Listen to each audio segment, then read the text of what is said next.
이 시간에 더욱더 기쁨이 되고 하나님의 은혜가 넘치기를 주의 이름으로 간절히 축복합니다. 여러분, 하나님을 믿는 구원받은 성도들은 세상에서 빛을 발하고 소금의 역할을 감당해야 됩니다. 그 자체가 빛이 되고 진리가 되는 말씀 되신 예수님과 늘 동행해야 하며, 무엇보다도 중요한 것은 여러분 그 말씀대로 살아내는 것입니다. 쉽지 않다는 거 알고 있습니다. 저도 너무 부족하고 말씀대로 살지 못하는 저를 바라봅니다. 그러나 하나님께서 함께 하심으로 우리에게 말씀이 임했을 때, 성령이 임했을 때 그 말씀대로 순종하며 그 길을 걸어가는 저와 여러분들 되기를 주의 이름으로 간절히 축복합니다. 기독교는 반드시 삶이 따라와야 하는 종교입니다. 종교라는 표현을 별로 사용하고 싶지 않지만 어쨌든 우리 기독교는 반드시 믿음과 삶이 일치해야 세상에서 선한 영향력을 발휘할 수 있으며, 우리가 믿는 참된 신이 하나님이심을 세상에게 드러낼 수 있을 것입니다. 게다가 지금은 코로나19 사태로 인해 세상에서 살아가는 것이 매우 힘들고 어려운 때를 보내고 있습니다. 여러분, 이런 상황에서 우리 하나님의 자녀들인 크리스찬들이, 또 우리 수원순복음교회 모든 성도들이 삶 가운데 더욱더 빛을 발하고 어려움을 당하는 이웃과 가족들에게 소망이 되는 삶을 보여주시고, 무엇보다도 하나님만이 소망이고 예수님만이 길이요 진리요 생명임을 선포하며 증거하는 삶이 되기를 주의 이름으로 간절히 축복합니다. 사도 바울은 오늘 성경 로마서 12장 14절 21절을 통해서 하나님의 은혜로 구원받은 성도들의 삶이 어떤 삶을 살아야 되는지 기록하고 있습니다.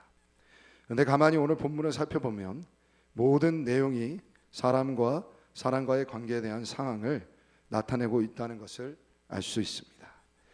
그렇습니다. 우리 크리스찬들은, 특별히 이 세상 살아가는 삶 가운데 우리 기독교인들은 무엇보다 중요한 것이 사람과의 인간 관계입니다.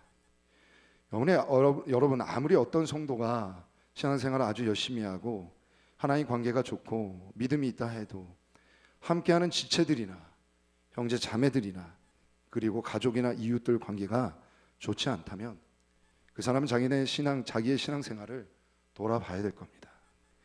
그 사람은 절대 건강하고 믿음 좋은 성도라고 말하기가 어려울 것입니다. 왜냐하면 기독교는 우리가 잘 알고 있듯이 수직만 잘 건강하게 이루어지는 것이 아니라 수평적인 균형이 맞아야 되기 때문입니다. 그게 무슨 말입니까? 수직이라는 것은 위로는 하나님과 나 자신과 수직적인 관계를 말하는 것이고, 수평이라 하면 아래로는 사람과 사람들 간의 관계가, 또 성도의 관계가, 또 이웃과의 관계가 아주 좋아야 된다는 뜻입니다. 하나님은 우리가 하나님과의 관계가 아주 중요하다고 말씀하시지만 그 못지않게 우리들 인간들과의 관계도 중요하다고 말씀하고 계십니다. 이에 대해서 마태복음 5장 23절과 24절에 그러므로 예물을 제단에 드리려다가 거기서 내 형제에게 원망 들을 만한 있는 것이 생각나거든 예물을 제단 앞에 두고 먼저 가서 형제여 화목하고 그 위에 와서 예물을 드리라고 말씀하고 있습니다. 하나님은 이처럼 수직적인 관계에 앞서 먼저 성도 간 나와 다른 사람의 관계가 먼저 회복되고 좋아야 됨을 말씀하고 있습니다. 그것에 대해 오늘 본문 18절에도 이렇게 기록하고 있습니다. 할 수 있거든 너희로 모든 사람과 덤으로 화목하라. 하나님은 당신의 택함받은 자녀인 성도들에게 각자의 삶을 통해서 하나님의 뜻을 이루고 그 살아가는 현장 속에서 성도들이 빛과 소금의 역할, 그리고 예수 그리스도의 향기를 바라는 삶을 살아가는 것을 원하시고, 그것으로 하나님의 기쁨이 되고 하나님의 나라를 확장하기를 원하시는 하나님이심을 우리는 알아야 될 줄 믿습니다. 그렇다면 우리가 우리의 삶 가운데 빛과 소금 그리고 예수 그리스도의 향기를 바라면서 살아가는데 그것이 잘 드러나야 하는 것은 무엇입니까? 계속해서 말씀드리지만 우리와 함께하는 동역자와 우리와 함께하는 가족들과 우리 함께하는 동역자들과 빛을 발하고 그것이 잘 드러나야 될 것입니다. 예전에 순회 선교사 김영희 선교사님이 동영상에 이런 말씀을 한 적이 있습니다. 성도가 되었든지 교육자가 되었든지 교인이 되었든지 하나님의 자녀로서 교회 공동체나 신앙 공동체에서 신앙생활을 하고 삶을 살아갈 때 아무리 본인이 성령 충만함을 받고 남이 받지 못한 귀한 은사를 하나님께 받고 큰 능력을 받았다고 해도 그 사람이 다른 사람들, 즉 다른 지체들과 하나 되지 못하고 어울리지 못하고 함께하지 못하고 아픔과 상처를 주고 나누지 못하고 혼자서 독불장군식으로 어떤 조직에 적을 두지 못하고 혼자 하는 것을 좋아하는 사람이라면 그 사람은 잘못하면 하나님께 쓰임받고 버림받을 수 있다라고 그것을 경계해야 된다라고 말씀했습니다. 그렇습니다. 오늘 말씀에도 나와 있듯이 우리는 우리와 함께하는 지체들과 하나가 되기에 힘쓰고 화평하기에 힘쓰고 조화와 균형이 잘 맞춰져야 됩니다. 하나님의 사람이라면 될 수 있으면 모든 사람들과 관계를 잘 맺고 그들과 잘 어울리고 그들을 포용하고 이해하고 용납하는 마음을 가져야 한다는 말입니다. 게다가 오늘 본문 말씀에는 나를 박해하고 힘들게 하는 자들까지도 축복하고 용납할 것을 말씀하고 있습니다. 우리 다 같이 14절을 한번 읽도록 하겠습니다. 너희를 박해하는 자를 축복하라, 저주하지 말라. 그렇습니다. 우리가 하나님의 자녀로서 교회의 성도로서 이 세상을 살아가다 보면 이유 없이 우리를 핍박하고, 특별히 여러분 코로나19 때문에 얼마나 교회가 지금 비판을 받고 있습니까? 저는 그 마음이 너무 아픕니다.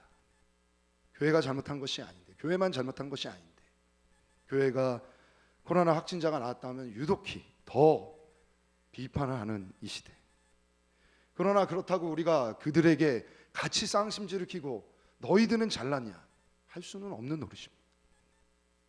우리를 핍박하고 조롱하고 멸시를 하는 자를 우리가 만나게 되더라도 그들까지 품고 그들까지도 사랑의 마음으로 우리가 안아야 되는 것입니다. 여러분, 우리가 전도를 할 때나 우리가 말씀을 전파할 때도 우리를 비웃는 사람들이 얼마나 많습니까?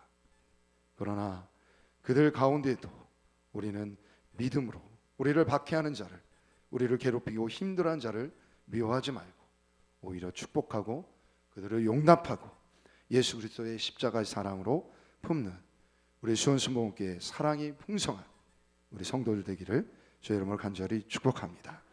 마태복음 5장 43절 43절에도 예수님은 이렇게 말씀하고 계십니다. 또 내 이웃을 사랑하고 내 원수를 미워하라 하였다는 것을 너희가 들었으니 나는 너희에게 이르노니 너희 원수를 사랑하며 너희를 박해하는 자를 위하여 기도하라. 기록하면서 성도의 삶은 원수조차도 사랑하는 것이 마땅한 삶이라는 것을 예수 그리스도가 제자들에게 또 다른 이들에게 가르쳐 주고 있습니다. 여러분, 너무나 식상하고 너무나 많이 들린 얘기지만 이것의 대표적인 신뢰가 바로 우리 한국교회의 역사에 있었던 손양원 목사님이 아닐까 싶습니다. 여러분들도 잘 알다시피 사랑의 원자탄이라고 칭함을 받은 손양원 목사님, 일제강점기를 거쳐 민족 상잔의 비극인 6.25 전쟁 때 목회를 하셨던 목사님이셨습니다. 그런데 목사님이 일제강점기 때도 믿음과 신앙을 지키려다가 많은 고초와 고문과 고난을 당했고, 특별히 6.25가 일어나기 직전 이 땅에서 이념으로 인해 서로 죽이고 죽이는 상황 가운데서 사랑하는 귀한 두 아들이 공산주의에 물든 학생으로부터 총살을 당해 죽임을 당하는 아주 큰 비극을 당하게 됩니다. 그러나 손양희 목사님은 그 원수 같은 그 학생을 주의 사랑으로 품고 양아들을 삼고 오히려 하나님께 감사를 기도드렸다는 내용을 우리는 웬만한 성도분들이라면 다 알고 계실 것입니다. 그렇습니다. 우리 기독교인들 또 성도들은 이와 같은 삶을 살아야 할 것입니다. 성경에 기록된 예수님의 말씀이며 그는 무엇보다 예수님 자신께서 이와 같은 삶을 친히 몸소 보여줬다는 것을 우리는 알고 있습니다. 예수님은 자신을 죽이려고 덤벼들고 자신을 모욕하고 핍박하고 십자가에 달려 죽이려고 했던 많은 원수 같은 사람을 오히려 불쌍히 여기고 그들을 위해 기도하시고 그들을 사랑하셨습니다. 오늘날 말하면 그 원수가 누구입니까? 여러분, 예수 그리스도를 알기 전에 저와 여러분이었고 또 지금도 예수 그리스도를 알지 못하는 많은 사람들이 바로 이와 같은 사람들입니다. 그러한 우리를 위해서 십자가에서 모든 물과 피를 쏟으시고 갖은 핍박과 모욕을 당하신 분이 바로 예수님이심을 여러분들 믿으시고 그 은혜에 우리가 지금도 그 사랑과 은혜를 잊고 있다는 사실을 기억할 수 있기를 주의 이름으로 간절히 축복합니다.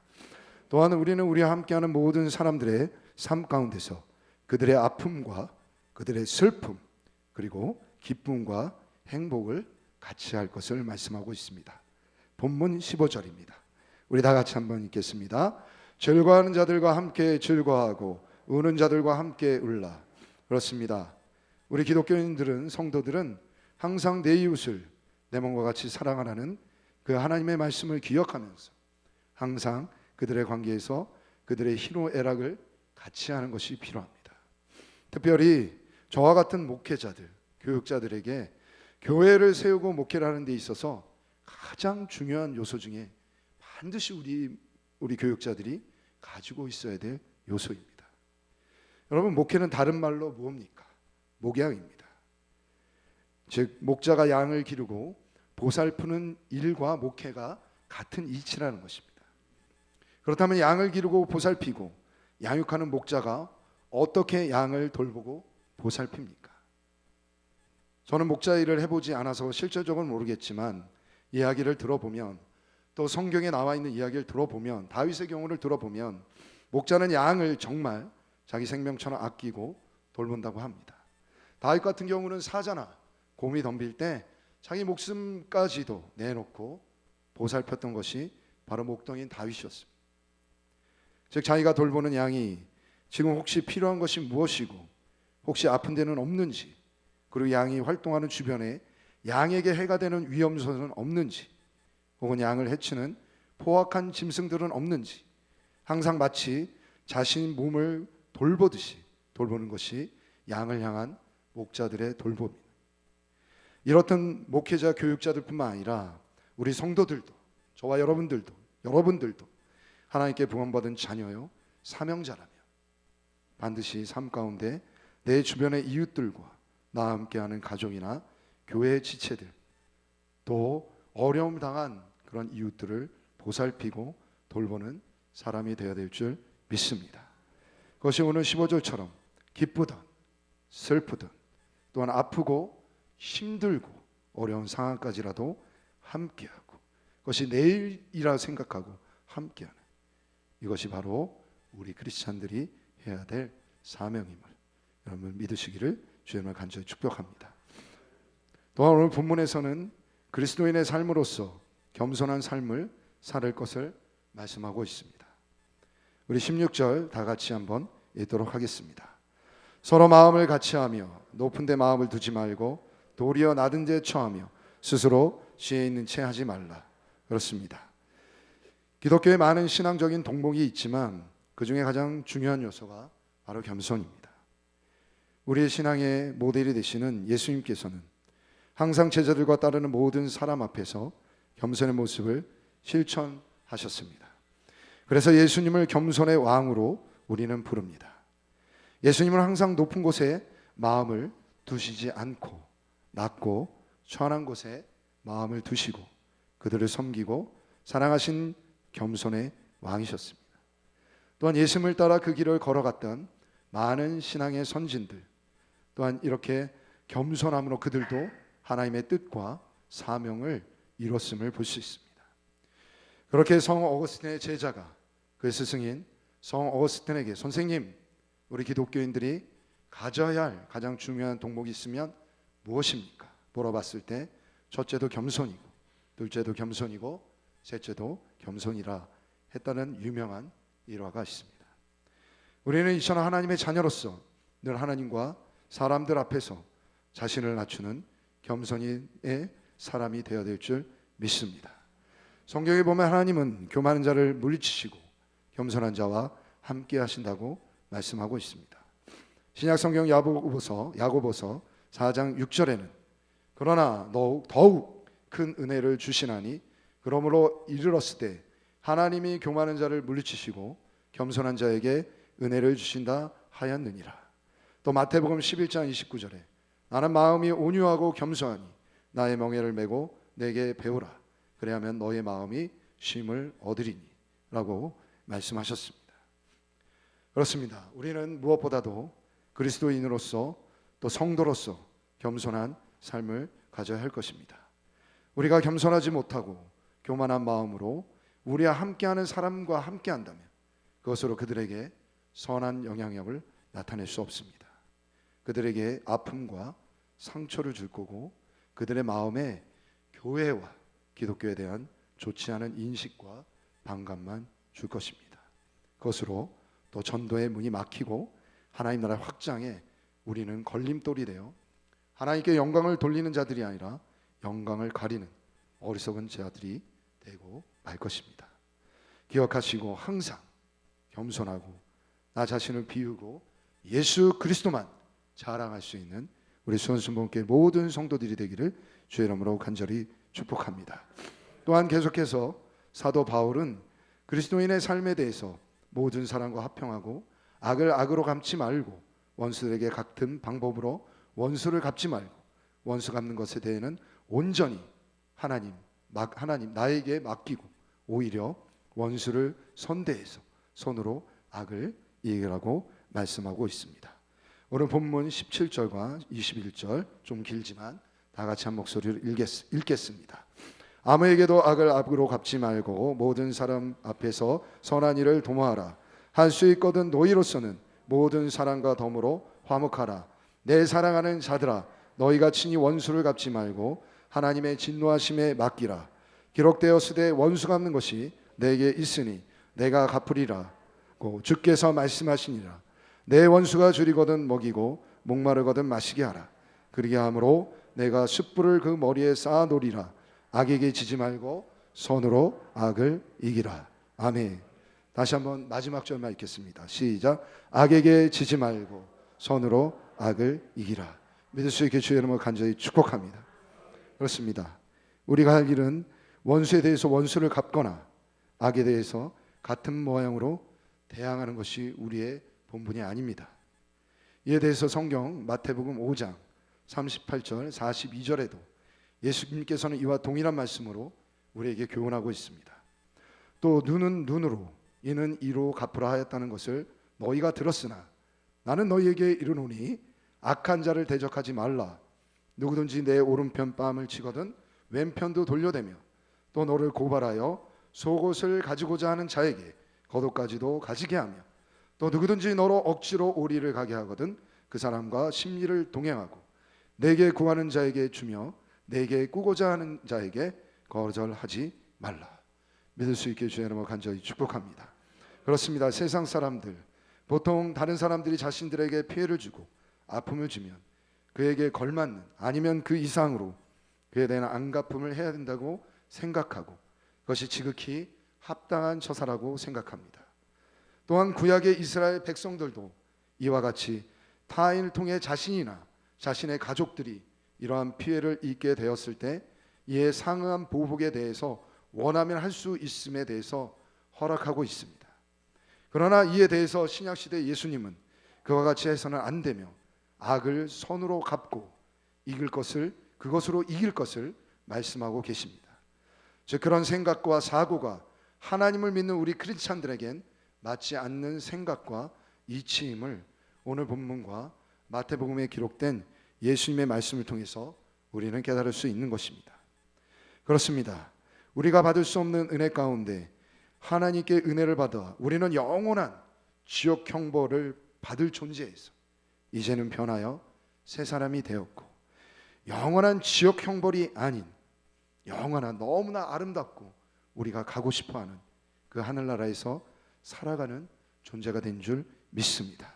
우리가 그 은혜를 덧입고 있다면 항상 그 은혜에 감사하여 나의 그 은혜가 너무나 크기에, 그 은혜가 나를 사로잡고 있기에 어떠한 그런 다른 사람들에게 해를 가할지라도 여러분 항상 긍휼히 여기는 마음과 그 실수와 나에 대한 악에 대해서 용서하고 사랑하는 마음이 우리 안에 있어야 될 줄 믿습니다.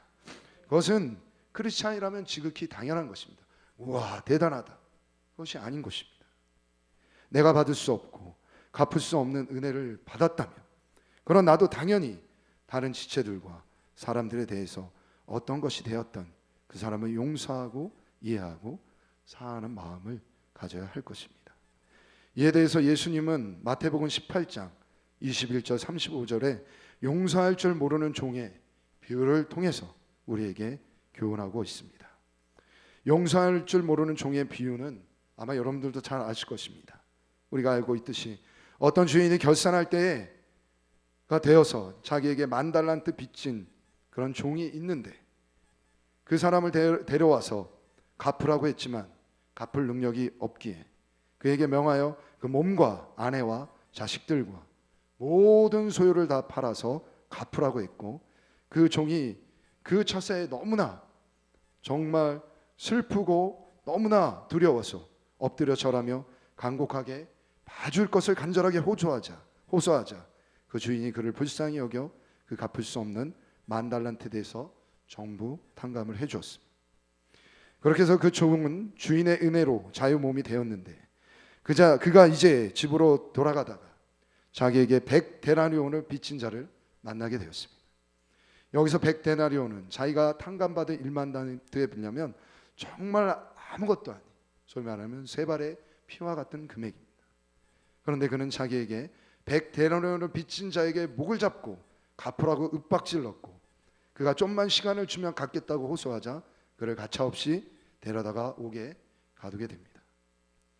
그 모습을 본 그 동료들이 딱히 여기고 그거에 대한 것을 주인에게 보고합니다. 이에 그 주인은 그 종을 다시 불러다가 화를 내면서, 이 악한 종아, 내가 나에게 10,000달란트를 빚졌고 그 빚을 갚을 수 없는, 너로서는 아무리 네 능력으로는 발버둥 쳐도 갚을 수 없는 그 빚을 내가 탕감해 줬는데 너는 그 사랑하는 동료 그 조그만 빚도 용서하지 못하고 옥에 가두은 거냐? 라는 말씀으로 그를 다시 그 종을 옥에 가두었다는 그런 비유의 말씀입니다. 그렇습니다. 예수님께서 이 말씀을 하신 이유가 무엇입니까? 여기 비유에서 주인에게 용서받은 종은 누굽니까? 바로 저와 여러분들입니다. 갚을 수 없는 구원의 은총을 받았고 말할 수 없는, 우리로선 어떻게 형용할 수 없는, 갚을 수 없는 은혜를 받았습니다. 그렇다면 주인은 누굽니까? 바로 우리에게 그 은혜를 베풀어 주신 아버지 하나님을 말씀하고 있는 것입니다. 그렇다면 100데나리온을 빚진 자는 누구를 말하는 것입니까? 바로 우리와 함께하고 있는 사랑하는 지체들과 이웃들을 말하고 있는 것입니다. 그렇습니다. 우리 모두는 하나님께 도저히 갚을 수도 없는 10,000달란트에 해당하는 구원의 은혜를 받았습니다. 그 은혜는 우리의 어떤 조건과 능력으로 해결되는 것이 아닌 전적인 하나님의 은혜로 가능한 것입니다. 즉 그 은혜에 대해서 우리는 도저히 해결할 수 없습니다. 우리가 그런 은혜를 받고 있는데 세상에서 우리가 용서하지 못할 사람이 누가 있겠습니까? 용서하지 또 못할 일은 무엇이 있겠습니까? 만약 우리가 이런 은혜를 잊고 있음에도 불구하고 다른 사람의 실수와 죄를 용납하지 못하고 그 사람에 대한 허물을 들춰내고 그에 대해서 대가를 치르게 하려고 한다면 그것은 바로 우리가 성경에 있는 10,000달란트 빚진 자와 전혀 다를 게 없는 미련하고 어리석은 자인 것입니다. 그토록 이런 재밌는 일화가 있습니다. 과거에도 제가 한번 말씀을 드렸던 것 같은데요. 어떤 목사님이 정말 목회를 하면서 자기를 너무나 힘들게 하는 성도가 있다고 합니다. 너무 집요하게 괴롭히고 자기를 힘들게 하고 흉을 보는 어떤 성도가 있었습니다. 좋은 말로 권면도 해보고 말씀으로 양육도 해보았지만 그 성도는 전혀 변함이 없었습니다. 그래서 너무 힘들고 안타까운 마음에 또 짜증스러운 마음에 목사님께서 새벽에 이런 기도를 하셨다고 합니다. 하나님, 저는 저 성도를 정말 이해할 수 없습니다. 또 용서할 수 없습니다. 저 성도 교회에서 떨어져 나가게 해주세요. 그러자 하나님이 아무런 응답을 하지 않다가 계속 기도하니까 나중에 이렇게 말씀하셨대요. 용서해라. 그러자 목사님은 이렇게 얘기했답니다. 하나님 아시잖아요. 저 성도가 어떤 사람인가요? 정말 저를 너무나 힘들게 이유 없이 나를 괴롭히는 자 아닙니까? 불평과 원망스러운 목소리로 다시 한번 하나님께 기도했다고 합니다. 그러자 하나님은 다른 이야기를 하지 않고 똑같이 침묵하시다가 용서해라 라고 말씀하셨답니다. 그러자 화가 난 목사님은 하나님, 저는 절대 그 성도 용서 못합니다. 발끈하면서 화를 내고 하나님께 원망했습니다. 그러자 하나님께서 한동안 말이 없으시다가 인자한 목소리로 뭐라고 말했습니까? 여러분들 아시죠? 너도 용서했잖니? 라고 말씀했다고 합니다. 그 목사님이 그 음성을 듣고 눈물로써 회개하고 그 성도를 용서했다는 그런 이야기가 있습니다. 너도 내가 용서했잖니? 여러분, 사람 가운데 사람보다 나은 사람이 누가 있겠습니까? 그런 사람은 아무도 없는 것입니다. 모든 사람이 죄를 범하였고 하나님의 영광에 이르지 못한 존재입니다. 그런 우리가 하나님의 은혜를 입었다면 용서를 못한 사람은 없는 것입니다. 우리는 지금도 이처럼 말할 수 없는 하나님의 특별한 은혜 가운데 살아가고 있습니다. 지금 우리가 여기서 예배를 드리고 이 자리에서 하나님께 찬양을 드리며 기도하고 또 삶 가운데 하루하루 살아가는 것도 하나님의 은혜와 사랑이 아니고서는 있을 수 없는 것입니다. 우리가 감히 누가 누구를 판단하고 비판하고 정죄할 수 있겠습니까? 그렇게 하나님은 우리에게 오늘 로마서의 말씀을 통해 원수를 갚는 것은 너희의 소관이 아니고 나에게 모든 것을 맡기라 말씀하고 있으며 원수를 오히려 선대해서 그들이 줄이거든 먹이고 목마르거든 마시게 하라라고 말씀하고 있는 것입니다. 성경에 보면 이와 같은 삶을 살았던 인물이 예수님을 제외한다면 대표적으로 생각나는 사람이 있습니다. 바로 성군 다윗입니다. 그는 자신이 섬기던 사울 왕이 이유 없이 자신을 시기하고 질투해서 그렇게 괴롭히고 자신을 수도 없이 죽이려고 했지만 한 번도 그 원수를 같은 방법으로 갚아주고 대응하고 그것으로 분내고 말 한마디라도 좋지 않게 한 적이 없다는 것을 알 수 있습니다. 오히려 그런 사울 왕을 불쌍히 여기고 끝까지 그를 지켜주었다. 원수를 오히려 선대하고 악을 악으로 갚지 않고 선으로 악을 이긴 대표적인 인물입니다.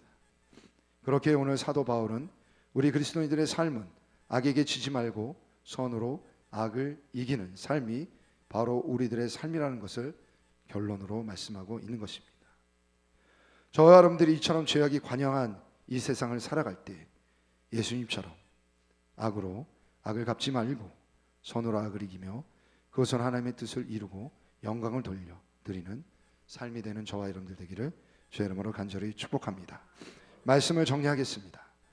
지금 세상은 코로나19로 인해 너나 할 것 없이 어려운 시기를 보내고 있고 힘든 세상을 살아가고 있습니다.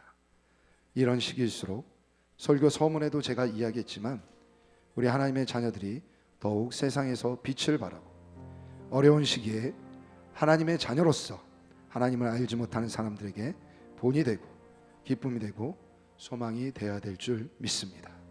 그러기 위해서는 무엇보다 우리가 성령 충만함을 받고 말씀의 능력과 늘 함께하고 그 능력의 말씀을 부여잡고 간절히 기도함으로 세상에 살아갈 때 하나님의 자녀답게 살아가는 즉 신행일치, 다시 말하면 믿음과 삶이 동일하게 살아가는 모습을 보여야 줄 때인 줄 믿습니다.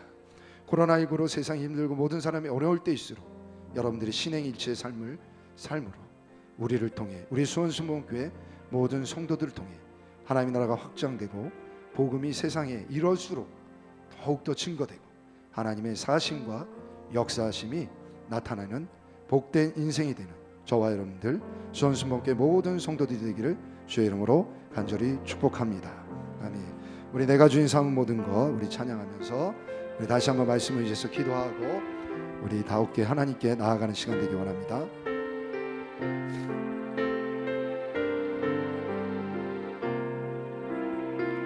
내가 주인 삼은 모든 것 내가 주인 삼은 모든 것 내려놓고 내 주 대신 주 앞에 나가 내가 사랑했던 모든 것 내려놓고 주님만 사랑해.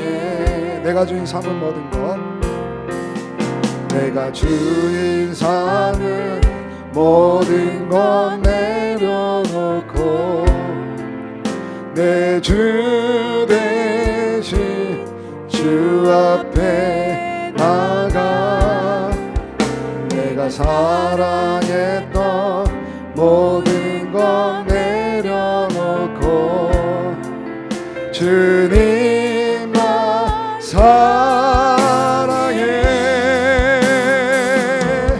주 사랑 거친 풍랑에도 깊은 바다처럼 나를 잠잠케 해.